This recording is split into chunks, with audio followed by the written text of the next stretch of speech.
ପିଲାମାନେ ଶୁଭ ସନ୍ଧ୍ୟା। ଏବେ ପରୀକ୍ଷା ଋତୁ ଆସିଛି।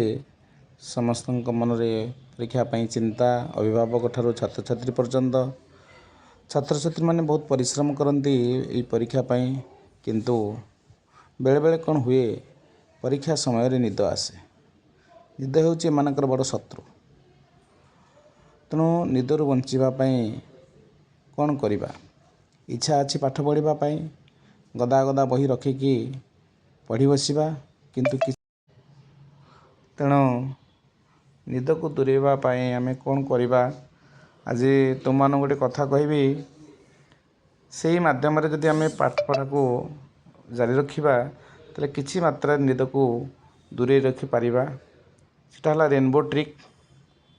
RAINBOW ସମସ୍ତେ ଜାଣିଛନ୍ତି। ପ୍ରତ୍ୟେକ ଲେଟର୍ ପାଇଁ କିଛି କିଛି ଲେଖା ଅଛି, କଥା ଅଛି। ପ୍ରଥମେ ହେଲା ଆର୍, ରିଡ଼ିଂ ଆଉଟ୍ ଆଲାଉଡ଼୍। ଯଦି ଆମେ ପାଠ ପଢ଼ିଲା ବେଳେ ନିଦ ଆସୁଛି, ଜୋରରେ ପଢ଼ିବା, ତାହେଲେ ଆମ ମାଇଣ୍ଡଟା ଭାଇବ୍ରେସନ୍ ହେବ ଆଉ ନିଦଟା ହୁଏତ କିଛି ଅଂଶରେ ଦୂରେଇଯିବ।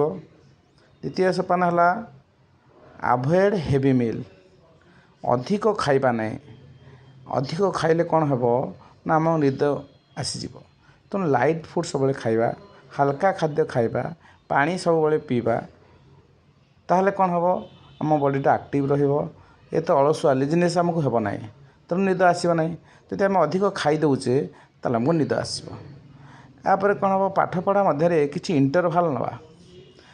1 ଘଣ୍ଟା କି 2 ଘଣ୍ଟା ଗୋଟେ ବିଷୟ ପଢ଼ିଲେ, ଏହାପରେ 10-15 ମିନିଟ୍ ଟିକେ ବ୍ରେକ୍ ନେବା। ବ୍ରେକ୍ ନେବା, ଟିକେ ପାଣି ପିଇବା, କିଛି ହାଲକା ଜିନିଷ ଖାଇବା, କିଛି ଏପଟ ସେପଟ ଏ ଘର ସେ ଘର ଟିକେ ବୁଲି ଆସିବା, କିମ୍ବା ଛାତ ଉପରେ ଟିକେ ବୁଲି ଆସିବା। ଏହାଦ୍ୱାରା କ'ଣ ହେବ, ମାଇଣ୍ଡଟା ଟିକେ ଫ୍ରେଶ୍ ହେବ। ଏହାଦ୍ୱାରା ପରବର୍ତ୍ତୀ 10 ମିନିଟ୍ ପରେ ଯେଉଁ ବିଷୟଟା ଆମେ ପଢ଼ିବା, ତା ପ୍ରତି ଆଗ୍ରହ ରହିବ।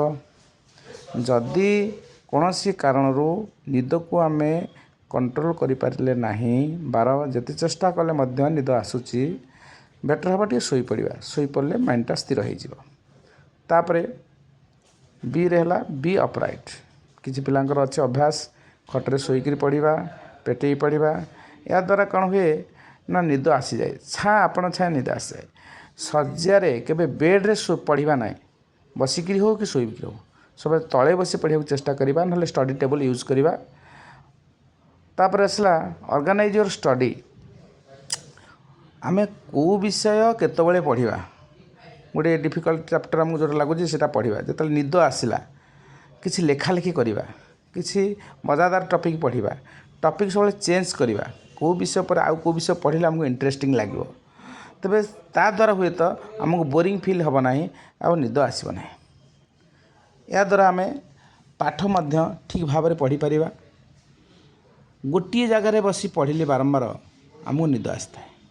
ତେଣୁ ଆମେ କ'ଣ କରିବା, କିଛି ସମୟ ପରେ ଗୋଟିଏ ବିଷୟ ପଢ଼ିଲେ ଗୋଟେ ଜାଗାରେ ଆଉ ଟିକେ ଚେଞ୍ଜ କରିବା ସ୍ଥାନ, ତାକୁ କୁହନ୍ତି ୱାର୍କ ଷ୍ଟେସନ୍ ଚେଞ୍ଜ।